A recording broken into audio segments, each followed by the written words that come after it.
अच्छा, तो बेटा हम लोगों ने लास्ट लेक्चर के अंदर हम लोगों ने जो है ना ये बात डिस्कस करी थी कि एक एलिमेंट के ऊपर चार्ज किस तरह से आता है और वो एक आयन के अंदर कैसे कन्वर्ट होता है, ठीक है। अब इस वाली वीडियो के अंदर हम लोग जो है ना वो कुछ अलग चीज़ें थोड़ी सी डिस्कस करेंगे। लास्ट वीडियो के अंदर हम लोगों ने यही बात सारी डिस्कस करी थी कि ग्रुप 1 के ऊपर +1 चार्ज होता है, ग्रुप 2 के ऊपर +2 होता है, ग्रुप 3 के ऊपर +3 होता है, ग्रुप 5 के ऊपर -3, ग्रुप 6 के ऊपर -2 और ग्रुप 7 के ऊपर -1। और ये सारी चीज़ें मैंने आप लोग को प्रूव करके भी दिखाई थी कि ये चार्जेस किस तरह से आ रहे हैं एलिमेंट्स के ऊपर, ठीक है। अब जो चीज़ हमें देखनी है वो ये है कि हम लोग जो है वो एक सॉल्ट का फार्मूला किस तरह से बनाते हैं या एक कंपाउंड का हम लोग फार्मूला किस तरह से बनाते हैं, ठीक है। तो ये चीज़ मैंने आपके सामने ज़रा लिख दी है कि ग्रुप 1 के ऊपर चार्ज +1 है, 2 के ऊपर +2, ग्रुप 3 के ऊपर +3। सारी चीज़ें मैंने आपकी कन्वीनियंस के लिए यहाँ पे स्क्रीन पे लिख दी है ताकि आप लोग फ़ौरन से मुझे देख के रिलेट कर सको उससे, ठीक है। अच्छा, अब सबसे पहले बेटा यहाँ पे अगर आप देखो तो हमारे पास दो कंपाउंड्स हैं, दो एलिमेंट्स है, सॉरी। एक एलिमेंट है हमारे पास H और एक हमारे पास एलिमेंट है Cl, ठीक है। अच्छा, इसको ज़रा आप ज़रा पीरियोडिक टेबल के अंदर चेक करो तो H आपको ना यहाँ पे मिलेगा, ठीक है। अब this appears somewhere in the middle, ठीक है। लेकिन इस वाले को ना हम लोग ग्रुप 1 के अंदर कंसिडर करेंगे अपने पूरे सिलेबस के अंदर, ठीक है। इसको ग्रुप 1 के अंदर इसलिए कंसिडर करेंगे क्योंकि ये जो है ना बेटा इसका प्रोटॉन नंबर हमारे पास 1 है, सही है। और 1 प्रोटॉन नंबर का मतलब है कि प्रोटॉन भी एक होगा, इलेक्ट्रॉन भी एक होगा, और इसकी वजह से ये हमारे पास ग्रुप 1 में कंसिडर किया जाएगा, ठीक है। तो ग्रुप 1 के अंदर अगर होता है ये तो इसका मतलब है इसके ऊपर चार्ज क्या आ जाएगा, हमारे पास +1 आ जाएगा। तो यहाँ पे ज़रा हम लोग आते हैं बिगनर गाइड के ऊपर और कुछ ज़रा हम लोग सॉल्ट्स के फार्मूलाज बना के देखते हैं। अच्छा, अब देखो जब भी आपको किसी सॉल्ट का फार्मूला बनाना है ना तो सबसे पहली चीज़ आपको ये करना है कि एलिमेंट के ऊपर उसका चार्ज लिख देंगे हम लोग, ठीक है। एलिमेंट का मतलब जब वो आयन बन जाता है तो उसके ऊपर क्या चार्ज होता है वो हम लोग उसका लिख देंगे ऊपर। तो H के ऊपर हमारे पास चार्ज आ जाएगा बेटा +1, ठीक है, क्योंकि ये ग्रुप 1 का एलिमेंट है। और इसी तरह से हमारे पास Cl है, Cl के ऊपर चार्ज क्या आएगा, हमारे पास -1 आएगा। क्यों? क्योंकि अगर आप पीरियोडिक टेबल खोलो तो उसके अंदर Cl ग्रुप 7 से बिलोंग करता है और ग्रुप 7 के ऊपर हम लोगों ने ये बात डिस्कस करी थी कि उसके ऊपर क्या चार्ज आएगा, हमारे पास -1 आएगा। यहाँ पर आप देख सकते हैं Cl को, ठीक है। अब the next thing that you need to do is, अब आपको क्या करना है यहाँ पे कि ये जो चार्जेस के साथ जो साइन है ना, ज़रा साइन को आपको इग्नोर करना है थोड़ी देर के लिए, और जो इसके साथ जो नंबर है ना वो नंबर आपको नीचे भेजना है, सही है। इसका मतलब है कि Cl का जो नंबर है, जो Cl के साथ जो 1 है ये H के साथ जो 1 है ये Cl के नीचे जाएगा, और जो Cl के साथ 1 है ये H के नीचे आ जाएगा। यानी नंबर्स आपको क्रॉस मल्टीप्लाई करने हैं, ठीक है। तो क्रॉस मल्टीप्लाई करने के बाद होगा क्या कि Cl का 1 जो है वो H के नीचे आ जाएगा, तो ये बन जाएगा H1, ठीक है। और इसी तरह से ये जो H का 1 है ये Cl के नीचे आ जाएगा, तो ये बन जाएगा Cl1। अच्छा, अब आप लोगों ने एक चीज़ मैथ्स के अंदर थोड़ी सी पढ़ी होगी कि हम लोग अगर 1x लिखें बेटा और x लिखें तो वो बात एक ही होती है। इसका मतलब क्या है कि हमारे पास 1 जो होता है ना वो हिडन होता है, सही है। तो मैं इसको HCl इस तरह से भी लिख सकता हूँ, मतलब अगर 1 हमारे पास कभी भी आता है तो हमें लिखने की नीड नहीं होती, इसको हम लोग हाइड कर सकते हैं। तो बहुत सारे बच्चे ना इसमें कन्फ्यूज रहते हैं, सर 1 आना चाहिए था, नीचे क्यों नहीं आया 1? तो भाई 1 हिडन होता है, अगर 1 नहीं है, अगर कुछ भी नहीं लिखा हो उसके नीचे, उसका मतलब उसके नीचे 1 है। क्लियर है यहाँ तक बात? अच्छा, इसी तरह से हमारे पास Na और O कंपाउंड बनाना चाह रहे हैं। तो Na के ऊपर अगर आप देखो चार्ज जाके पीरियोडिक टेबल के अंदर तो उसके ऊपर चार्ज होता है +1, क्योंकि वो ग्रुप 1 का एलिमेंट है। ये चीज़ें आप लोग जो है वो पीरियोडिक टेबल से वेरीफाई कर सकते हो। Na जो है वो ग्रुप 1 का एलिमेंट है, विच मीन्स इसके ऊपर चार्ज क्या आ जाएगा, +1। तो ये हमारे पास Na का चार्ज आ गया +1। इसी तरह से हमारे पास O है, O हमारे पास ग्रुप 6 का एलिमेंट है, उसके ऊपर चार्ज आ जाएगा हमारे पास -2। अब क्या बात बताई थी, मैंने बोला था कि साइंस इग्नोर करेंगे और जो ये नंबर्स है हम लोग क्या करेंगे बेटा, क्रॉस मल्टीप्लाई करेंगे। यानी Na का 1 O के नीचे जाएगा और O का 2 जो है वो Na के नीचे आएगा। तो जब O का 2 Na के नीचे आएगा तो ये बन जाएगा Na2, और जो Na का 1 है ये किसके नीचे चले जाएगा बेटा, O के नीचे चले जाएगा, तो ये बन जाएगा Na2O। तो यहाँ पे जो ना बच्चों की एक बड़ी कन्फ्यूजन होती थी नॉर्मल रूटीन के अंदर कि सर हमें समझ नहीं आता कि ये कभी जो है ना वो NaCl ऐसे लिखा होता है, कभी जो है ना वो Na के नीचे Na ऐसे O के साथ कंपाउंड बनाता है तो उसके नीचे 2 आ जाता है। तो ये नंबर्स कहाँ से आ रहे हैं, कभी 1 लगा होता है कभी 2 लगा होता है, ये बात हमें कैसे पता चलेगी? तो बेटा ये बात आपको यहाँ से पता चलेगी कि आपको उसके चार्जेस क्रॉस मल्टीप्लाई करके देखने कि क्या फॉर्मूला बनेगा इसका, ठीक है। इसी तरह से हमारे पास Mg और O कंपाउंड बनाना चाह रहे हैं। तो Mg के ऊपर अगर आप देखो तो वो ग्रुप 2 का एलिमेंट है, विच मीन्स इसके ऊपर चार्ज आएगा +2, और O क्योंकि ग्रुप 6 का एलिमेंट है तो इसके ऊपर चार्ज आ जाएगा -2। अब यहाँ पे वी हैव अ टेक्निकलिटी, ठीक है। यहाँ पे क्या है, अगर आप देखो तो दोनों चार्जेस ना बेटा सेम टेबल के अंदर आते हैं। इसका मतलब ये कि 2 और ये दोनों 2 के टेबल में आते हैं। तो हम लोग इन चार्जेस को कैंसिल आउट कर सकते हैं, सिंप्लीफाई कर सकते हैं, सही है। तो इसका मतलब है दोनों 2 के टेबल से आते हैं, तो मैं 2 के टेबल से इसको कट कर लेता हूँ। तो 2 1 2 और यहाँ भी 2 1 2 बन गया। अब क्या करेंगे, द नेक्स्ट थिंग कि Mg के ऊपर अब चार्ज क्या हो गया बेटा, 1 हो गया, तो ये 1 जो है वो O के नीचे आ जाएगा, और O का जो 1 होगा ये किसके नीचे आ जाएगा बेटा, Mg के नीचे आ जाएगा, तो that will be again MgO। सही, क्योंकि मैंने वंस को जो है वो हाइड कर दिया, इग्नोर कर दिया, ठीक है यहाँ पे। इसी तरह से अगर आप देखो तो H के ऊपर हमारे पास H और O दोनों कंपाउंड बनाना चाह रहे हैं, तो H के ऊपर हमारे पास +1 होता है क्योंकि वो ग्रुप 1 का एलिमेंट है, और O के ऊपर -2 होता है क्योंकि वो ग्रुप 6 का एलिमेंट है। हम लोगों ने ये बात डिस्कस करी थी कि ग्रुप 6 के एलिमेंट्स के ऊपर चार्ज -2 आता है। तो इसी तरह से अगर आप देखो तो बड़ा सिंपल है ये कि ये हमारे पास इसका 2 जो है वो H के नीचे आएगा, और H का 1 जो है वो हमारे पास O के नीचे आएगा, तो दिस विल मेक H2O। तो ये हमारे पास है ना बेटा सॉल्ट्स बनाने का तरीका है। इसी तरह से हमारे पास एक और एग्जांपल है, Al और O कंपाउंड बनाना चाह रहे हैं। अगर आप Al जाके देखो पीरियोडिक टेबल के अंदर, तो वो जो है ग्रुप 3 के अंदर आता है, विच मीन्स इसके ऊपर चार्ज क्या है हमारे पास, +3। और इसी तरह से हमारे पास जो O है, O जो है वो हमारे पास ग्रुप 6 के अंदर आता है, इसका मतलब इसके ऊपर चार्ज क्या है बेटा, -2। तो ये वाला जो 2 है हमारे पास, ये Al के नीचे चले आएगा, और Al का जो 3 है वो O के नीचे आ जाएगा, तो दिस विल मेक Al2O3। तो ये हमारे पास जो है वो हमारे कंपाउंड्स कंप्लीट हो गए। अब हमें जो ना बेटा कुछ स्पेशल कंपाउंड्स के बारे में बात करनी है, ठीक है। हमारे पास कुछ स्पेशल कंपाउंड्स कौन से हैं, हमारे पास 4 तरह के कुछ स्पेशल कंपाउंड्स हैं। अब special compounds, what do I mean by special compounds, इसका मतलब क्या है कि ये हैं तो बेटा कंपाउंड्स, लेकिन मैं फॉर द टाइम बिंग पूरे सिलेबस के अंदर हम इसको एलिमेंट की तरह कंसिडर नहीं करेंगे, बट फॉर दिस टॉपिक और for the some of the reactions जो मैं अभी आगे कवर करूँगा, उसके अंदर मैं आपको बोलूँगा कि इसको एज 1 यूनिट कंसिडर करना या एज इसको एलिमेंट कंसिडर करना। हम लोग को कुछ आगे इक्वेशंस बनानी होंगी तो उसमें हमें बड़ी हेल्प होगी बनाने में, ठीक है। तो हमारे पास 4 स्पेशल कंपाउंड्स कौन से हैं हमारे पास, तो सबसे पहले हमारे पास बेटा कंपाउंड है SO4, ठीक है, और उसके ऊपर चार्ज आता है -2, और इसको हम लोग कहते हैं सल्फेट, ठीक है। The next compound that we have is carbonate, उसके ऊपर CO3 आता है और चार्ज आता है -2, और इसको हम लोग कहते हैं कार्बोनेट, ठीक है। इसके बाद आता है हमारे पास PO4, चार्ज इसके ऊपर है -3, और इसको हम लोग कहते हैं फॉस्फेट, ठीक है। और फिर हमारे पास जो एक और स्पेशल कंपाउंड है वो है NO3, इसके ऊपर चार्ज है -1, और इसको बेटा हम लोग कहते हैं नाइट्रेट। अच्छा, अब मैं इनको स्पेशल कंपाउंड्स क्यों कह रहा हूँ, ये ऑल्दो कोई स्पेशल कंपाउंड्स नहीं है, बट इसके अंदर ना थोड़ी सी टेक्निकलिटी आती है, क्योंकि मैंने आप लोग को एलिमेंट्स और कंपाउंड्स की तरह सिखाया था। तो अभी मैं क्योंकि आगे कुछ रिएक्शंस डिस्कस करूँगा ना, तो मैं इसके अंदर कुछ छोटी सी टेक्निकलिटी इन 4 कंपाउंड से रिलेटेड आपको बताऊँगा, तो इस वजह से मैं इसको स्पेशल कंपाउंड से रेफर कर रहा हूँ बार बार, ठीक है।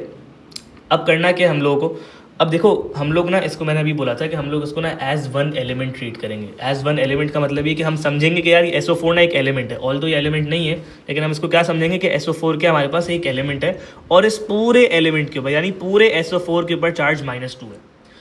बच्चे क्या गलती करते हैं, वही समझते हैं कि जो -2 है ये शायद S के ऊपर है या शायद ये O के ऊपर है। नहीं बेटा, ऐसा नहीं है, ये SO4 पूरे के ऊपर जरा वो कंबाइंड चार्ज क्या है हमारे पास -2 है। इसी तरह से CO3 पूरे के ऊपर कंबाइंड चार्ज हमारे पास क्या है -2 है। इसी तरह से हमारे पास PO4 पूरे के ऊपर कंबाइंड चार्ज क्या है हमारे पास -3, और इसी तरह से हमारे पास NO3 पूरे के ऊपर कंबाइंड चार्ज जो है ना वो -1 है। अब इससे हमें करना क्या है वो हम लोग देखते हैं, ठीक है। तो लेट्स से हमारे पास एक H है और हमारे पास एक SO4 है, ये दोनों कंपाउंड बनाना चाह रहे हैं, ठीक है। तो हमारे पास बेटा H के ऊपर चार्ज होता है +1 क्योंकि वो ग्रुप 1 का एलिमेंट है, और SO4 हमारे पास एक स्पेशल कंपाउंड है। स्पेशल कंपाउंड वैसे तो नॉर्मल कंपाउंड है, लेकिन हम लोग इसको रेफर किससे करें, स्पेशल कंपाउंड से। तो SO4 हमारे पास क्या एक स्पेशल कंपाउंड है, तो स्पेशल कंपाउंड के ऊपर चार्ज क्या है हमारे पास -2 है, ये हम लोगों ने देखी ये चीज़।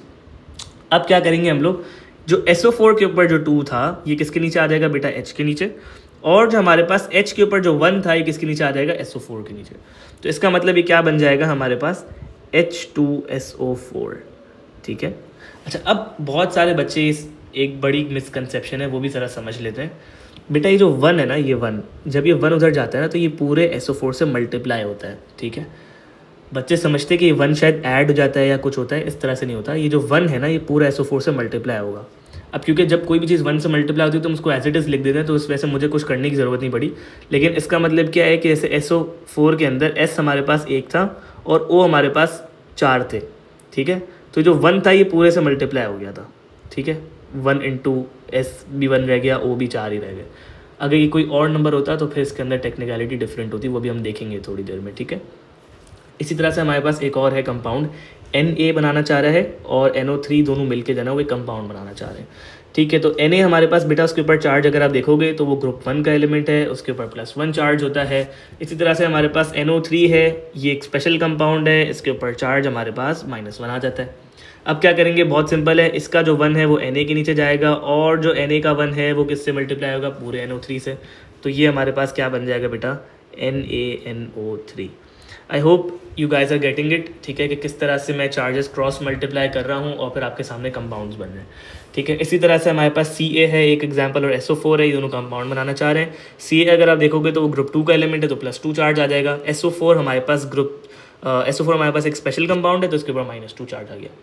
अब यहाँ पे बच्चे ना बहुत दफ़ा भूल जाते हैं चार्जेस कैंसिल आउट करना, ये बहुत कॉमन मिस्टेक है जो कि आपने नहीं करनी। आपको यहाँ पर चार्जेस को कैंसिल आउट पहले करना है, 2 1 2 2 1 2, अगर सेम टेबल के अंदर आ रहे हैं तो आपको चार्जेस कैंसिल आउट करने हैं लाजमी। सही है, तो आपने ये कर दिया। इसके बाद जो इसका 1 है SO4 का, ये आपका Ca के नीचे आ जाएगा और जो Ca का 1 है वो किसके नीचे आ जाएगा बेटा, SO4 के नीचे आ जाएगा। तो दिस विल बिकम CaSO4। ठीक है, इसी तरह से हमारे पास है H और PO4। H क्योंकि हमारे पास ग्रुप 1 का एलिमेंट है तो क्या चार्ज आ जाएगा, इसके ऊपर +1 आ जाएगा। इसी तरह से हमारे पास PO4 क्या है बेटा, एक स्पेशल कंपाउंड है और इसके ऊपर चार्ज क्या बताया था मैंने अभी, -3। तो हम लोग PO4 के ऊपर -3 लिख देंगे चार्ज। अब क्या करना है हमने, ये जो 3 है इसका PO4 का, ये किसके नीचे आ जाएगा बेटा, H के नीचे, और जो H का 1 है ये किसके नीचे आ जाएगा, PO4 के नीचे। तो ये हमारे पास क्या कंपाउंड बन जाएगा, H3PO4। तो this is how we exactly do it. हम लोग जो है वो चार्जेस को क्रॉस मल्टीप्लाई करते हैं। We have one technical example जो हम लोग अभी देखने जा रहे हैं। ठीक है, और उसके बाद मैं एक आधी और इसके साथ एग्जाम्पल करा दूंगा ताकि आप लोग को चीज़ थोड़ी सी और क्लियर हो जाए। सही, तो अब हमारे पास देखो बेटा Mg और NO3 कंपाउंड बनाना चाह रहे हैं। अब Mg अगर आप देखो ना तो Mg हमारे पास ग्रुप 2 का एलिमेंट है, जिसका मतलब है इसके ऊपर चार्ज +2 है। और NO3 क्योंकि हमारे पास एक स्पेशल कंपाउंड है, इसके ऊपर चार्ज क्या हमारे पास -1 है। अब होगा क्या कि Mg के लिए तो देखो चीज़ बड़ी सॉर्टेड है। क्यों सॉर्टेड है, क्योंकि Mg के नीचे तो जो NO3 का जो 1 है ना, ये Mg के नीचे आ जाएगा। तो Mg तो हम लोग एज इट इज़ लिख देंगे। बट एक मसला है। मसला क्या है कि ये जो 2 है ये NO3 के नीचे जाएगा। अब 2 NO3 के नीचे जाएगा, इसका क्या मतलब है बच्चे, ये बात ना, इस पर मुझे 3-4 आंसर्स मिलते हैं जब मैं अपनी नॉर्मल क्लास के अंदर चीज़ पढ़ाता हूँ। मैं बच्चों से ये पूछता हूँ कि यार ये जब 2 जाएगा तो क्या होगा, आपको क्या लगता है। अच्छा, कुछ बच्चे बोलते हैं सर ये MgNO5 बन जाना चाहिए। सही है, एक मिसकंसेप्शन ये बच्चों का। कुछ बच्चे बोलते हैं सर ये MgNO6 बन जाना चाहिए। मैं बोलता हूँ भाई ये भी गलत है। अच्छा, फिर बच्चे बोलते हैं सर फिर आप बताएं क्या होगा। अच्छा, कुछ बच्चे ऐसा भी रिप्लाई करते हैं कि सर ये MgN2O6 बन जाना चाहिए, क्योंकि मैंने अभी आपको ये बात बताई कि यार ये मल्टीप्लाई होगा। तो बच्चे बोलते हैं यार ये MgN2O6 कर दो, इसको मल्टीप्लाई होना है ना तो मल्टीप्लाई कर देते। अच्छा, आंसर तीनों नहीं है। सही, आपको क्या काम करना है कि आपको जब ये 2 जाएगा ना इसके नीचे, तो आपको क्या करना है कि NO3 को करना है बेटा ब्रैकेट के अंदर। NO3 क्या हो जाएगा हमारे पास, एक ब्रैकेट के अंदर आ जाएगा और ब्रैकेट के बाहर आप छोटा सा 2 लगा दोगे। अब ये 2 क्या डिनोट कर रहा है, ये 2 डिनोट कर रहा है कि ये जो 2 है ये पूरा NO3 से मल्टीप्लाई हो रहा है, जिसका आंसर अगर आप इसको एक्सपैंड करोगे तो ये यही बनेगा, MgN2O6 ही बनेगा।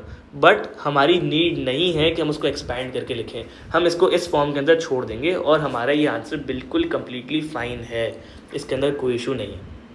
ठीक है, इसी तरह से मैं एक और एग्जांपल आप लोगों को करा देता हूँ कि लेट्स से हमारे पास जो है वो एक हम लोग कंपाउंड बनाना चाहते हैं।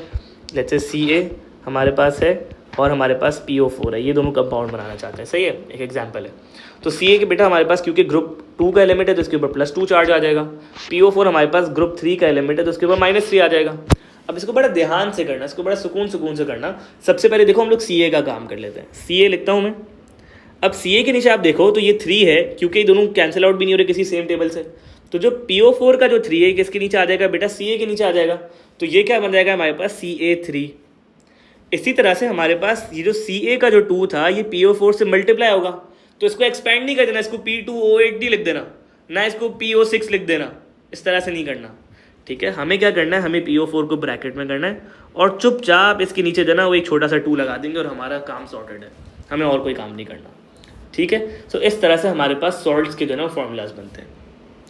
तो ये हमारे पास एक चीज़ हो गई, हम लोगों ने ये देख लिया कि यार सॉल्ट्स किस तरह से बनाए जाते हैं। अब the next thing that we have is the start of our topic, that is acids. ठीक है, क्योंकि हम लोग एसिड बेसिस एंड सॉल्ट पढ़े थे, तो ये कुछ बिगनर गाइड थी कि मैंने आप लोगों को बात बता दी कि यार चार्जेस कैसे क्रॉस मल्टीप्लाई करते हैं, कंपाउंड्स हम लोग किस तरह से बनाए जाते हैं हमारे पास। अब हमें ये देखनी है चीज़ कि एसिड्स क्या होते हैं। अब हम लोग टॉपिक के ऊपर आते हैं।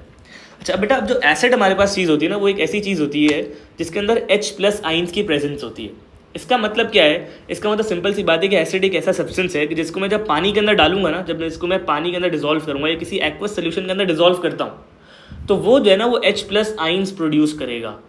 इसका मतलब क्या है कि उसके अंदर से H+ आइंस जो है ना वो ब्रेक होके निकलेंगे एसिड के अंदर से। तो ये मेरे पास जो है ना वो एक एसिड है, सही है। तो एसिड की डेफिनेशन क्या है हमारे पास? बहुत सिंपल सी डेफिनेशन है, जो मैंने आपको अभी उर्दू में बोला वही चीज़ इंग्लिश में लिखनी है आपको यहाँ पे, कि substance which when dissolved in water, वो सब्सटेंस जिसको जब आप पानी में डालोगे तो वो क्या प्रोड्यूस करेगा बेटा? H+ आइंस प्रोड्यूस करेगा। तो ये हमारे पास एसिड की डेफिनेशन हो गई। लेकिन एसिड्स भी हमारे पास बेटा दो तरह के। तो एसिड हमारे पास कौन से दो तरह के? एक हमारे पास बेटा आता है स्ट्रॉन्ग एसिड, और एक हमारे पास जो एसिड आता है दैट इज वीक एसिड। ठीक है, अब स्ट्रॉन्ग और वीक एसिड का क्या मतलब है? अब देखो, स्ट्रॉन्ग एसिड वो एसिड होता है जिसको जब मैं पानी के अंदर डालूंगा ना तो वो कंप्लीटली ब्रेक हो जाएगा। ब्रेक होने का क्या मतलब है? देखो, ब्रेक होने का मतलब ये कि लेट्स से मेरे पास एक एसिड है HNO3, ठीक है। तो let's say I have an acid that is HNO3, ठीक है। जब मैं इसको पानी के अंदर डालूंगा ना बेटा, H2O के अंदर मैं डालता हूँ जब इसको, तो होगा क्या? जब भी हम लोग उसको डालते हैं एक्वस सोल्यूशन के अंदर, पानी के अंदर, तो होता है ये कि इसका जो कैटाइन होता है, कैटाइन का मतलब जो एक पॉजिटिव वाला जो आइन होता है, जो पॉजिटिव चार्ज वाला जो आइन होता था ना, जो हम लोग H और NO3 दोनों, एक पॉजिटिव वाला होता था, एक नेगेटिव वाला होता था। जो पॉजिटिव वाला है ना H+, ये अलग हो जाएगा, और जो नेगेटिव वाला आइन है ना वो अलग हो जाएगा। समझ रहे हो मेरी बात? होगा क्या कि देखो, अभी ये दोनों क्या थे? दोनों साथ बने हुए थे ना, मतलब दोनों साथ जुड़े हुए थे, इन्होंने बॉन्ड बनाया हुआ था। जब मैं इसको पानी के अंदर डालूंगा, जब मैं इसको एक्वा सोल्यूशन के अंदर जो है ना वो डिसॉल्व करूंगा, तो ये क्या होगा? इसके दोनों आइंस जो है वो टूट जाएंगे। जब टूट जाएंगे तो वो अलग हो जाएंगे दोनों आइंस, ठीक है। इसको हम लोग कहते हैं डिसोसिएशन। इस प्रोसेस को हम लोग कहते हैं डिसोसिएशन या फिर आयोनाइजेशन, कि यार ये जो ना दोनों आइन जिसके क्या हो जाएंगे? ब्रेक हो जाएंगे। जो पॉजिटिव वाला आइन है वो अलग हो जाएगा, और जो नेगेटिव वाला आइन है वो भी अलग हो जाएगा। तो दिस इज कॉल्ड डिसोसिएशन, ठीक है। तो स्ट्रॉन्ग एसिड वो होता है जो ना कंप्लीटली डिसोसिएट हो जाता है। कंप्लीटली डिसोसिएट होने का क्या मतलब है? कि यार उसके जो आइंस है ना वो कंप्लीटली ब्रेक हो जाएंगे। इसका मतलब क्या है? जरा मेरी बात गौर से समझना। इसका मतलब है कि यार लेट्स से अगर मैं जो ना स्ट्रॉन्ग एसिड है मेरे पास और एक वीक एसिड है, ठीक है। Let's say I have a strong acid, ठीक है, और मेरे पास ना बेटा एक वीक एसिड है, ठीक है। अब मैंने क्या करा? मैंने दोनों के अंदर ना जो मॉलिक्यूल्स थे दोनों एसिड्स के, मैंने इसके अंदर भी 10 मॉलिक्यूल्स डाले पानी के अंदर या एक्वा सोल्यूशन के अंदर, ठीक है। और जो मेरे पास वीक एसिड था उसके भी मैंने 10 मॉलिक्यूल्स डाले,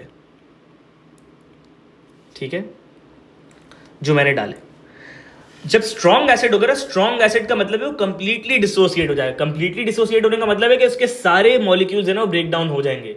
इसका मतलब उसके सारे मॉलिक्यूल्स के जो है ना वो कैटाइन और एनाइन अलग हो जाएगा। इसका मतलब उसका पॉजिटिव वाला आइन और नेगेटिव वाला आइन अलग हो जाएगा। जैसे HNO3 था ना, इसका H+ और NO3 सारे 10 के 10 मॉलिक्यूल्स पे ब्रेक हो जाएगा। तो इसका मतलब है कि यार जो डिसोसिएट होंगे, डिसोसिएशन कितने की होगी?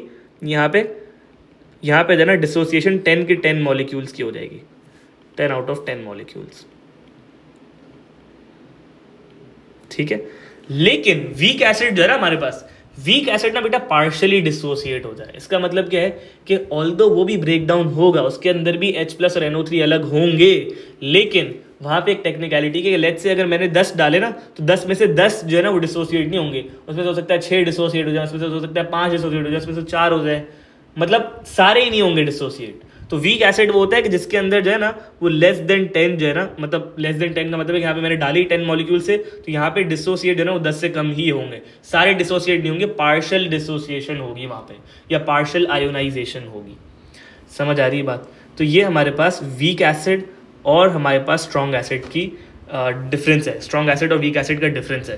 तो अगर पेपर में आपसे पूछे, पेपर में डेफिनेशन बहुत ज़्यादा पूछी जाती है। सबसे पहले डेफिनेशन है कि एसिड क्या होता है। तो एसिड की डेफिनेशन क्या है कि वो सब्सटेंस है जो कि पानी में डिसॉल्व करता है, तो क्या प्रोड्यूस करता है बेटा? H+ आइन प्रोड्यूस करता है। इसी तरह से हमारे पास स्ट्रॉन्ग एसिड की डेफिनेशन पूछी जाती है, तो हम क्या बोलेंगे? वो सब्सटेंस जो कि ना कंप्लीटली डिसोसिएट हो जाएगा एक्वस सोल्यूशन के अंदर, ठीक है। और वीक एसिड की डेफिनेशन पूछेगा तो हम क्या बोलेंगे? वो एसिड जो कि पार्शियली डिसोसिएट हो जाएगा एक्वस सोल्यूशन के अंदर। तो ये हमारे पास एसिड, स्ट्रॉन्ग एसिड और वीक एसिड है। अच्छा, अब what you need to know is कि आपके जो सिलेबस है ना उसके अंदर बेटा 5 तरह के एसिड है जो कि आपको पता होने चाहिए। ठीक है। और वो 5 तरह के एसिड्स आपको लाजमी उसका फॉर्मूला भी पता होना चाहिए, उसका नाम भी पता होना चाहिए, ठीक है। इसके अलावा अगर कोई एसिड आता है ना तो एग्जामिनर्स की हिंट देता है साथ में पेपर के अंदर। जैसे अगर बोले ना कि let's say hydrogen fluoride acid है तो उसका फॉर्मूला भी साथ में देगा HF, ठीक है, पेपर के अंदर।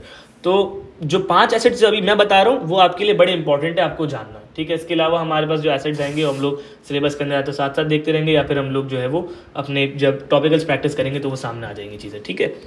अब हम लोग देखते हैं सबसे पहले हाइड्रोक्लोरिक एसिड। अच्छा, अब मेरी बात बेटा याद रखना, जब भी मैं एसिड का वर्ड लूँ ना तो आपको ये बात फौरन से क्लिक करनी चाहिए कि सर उसके अंदर क्या होती है, H+ आइन मौजूद होता है उसके अंदर। तो जब भी मैं एसिड का वर्ड लूँ आपको पता होनी चाहिए ये बात कि सर उसके अंदर H+ आइन होता है लाजमी, ठीक है। तो अब यहाँ पे मैंने H+ एसिड है तो H+ आइन होगा इसके अंदर, तो ये हो गया H+। और क्योंकि हाइड्रोक्लोरिक एसिड है तो ये निकलता है बेटा क्लोरीन से, ठीक है, तो दैट इज Cl-1। तो अगर हम इसको क्रॉस मल्टीप्लाई करेंगे तो ये 1 इसका इसके नीचे आएगा और H+1 का जो 1 है वो Cl के नीचे आ जाएगा, तो ये हमारे पास बन जाएगा बेटा HCl। तो इस तरह से हमारे पास हाइड्रोक्लोरिक एसिड का फॉर्मूला डिराइव हो रहा है, ठीक है। नेक्स्ट हमारे पास कौन सा एसिड था, हमारे पास नाइट्रिक एसिड था। नाइट्रिक एसिड कैसे निकलता है बेटा, ये बात वापसी आपको पता होनी चाहिए कि एसिड है तो इसका मतलब क्या है कि उसके अंदर H+ आइन होगा, तो एसिड की वजह से मैंने लिख दिया H+1। और क्योंकि नाइट्रिक एसिड है तो नाइट्रिक एसिड बेटा हमारे पास निकलता है नाइट्रेट से। नाइट्रेट हमारे पास होता है NO3-1, तो NO3-1 मैंने लिखा। तो जब हम इसको भी क्रॉस मल्टीप्लाई करेंगे तो ये क्या बन जाएगा, HNO3, ठीक है। इसी तरह से हमारे पास आता है सल्फ्यूरिक एसिड। एसिड है तो इसके अंदर H+1 होगा, और क्योंकि सल्फ्यूरिक एसिड है तो ये हमारे पास निकलता है बेटा सल्फेट से। सल्फेट हमारे पास होता है SO4-2, तो SO4-2 यहाँ आ गया। इसको जब हम क्रॉस मल्टीप्लाई करेंगे तो SO4 का 2 H के नीचे जाएगा और H का 1 जो है वो SO4 के नीचे आएगा, तो दिस विल बिकम H2SO4।